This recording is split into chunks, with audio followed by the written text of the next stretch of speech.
નમસ્કાર મિત્રો, મારું નામ છે ગોરિયા કેવિન ભરતભાઈ. હું ધોરણ 9માં અભ્યાસ કરું છું. હું અસલાલી અમદાવાદમાં રહું છું.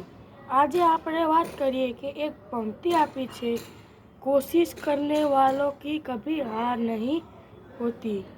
હવે કોશિશ તો ઘણા કરે છે, જેમ કે 4:30 વાગે છાપું આપી જાય એ પણ મહેનત તો કરે છે, કોશિશ તો કરે છે.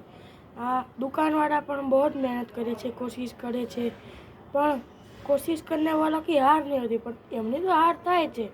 હવે કોશિશ કરવી હોય ને તો સીધી દિશામાં કરવાની, ઉલટી દિશામાં નહીં.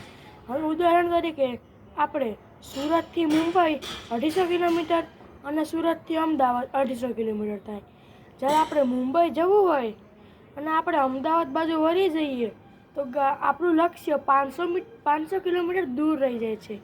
એમ હું કહેવા માગું છું કે મહેનત સાચી દિશામાં કરવી, ખોટી દિશામાં કરવી નહીં. અસ્તુ. જય હિન્દ, જય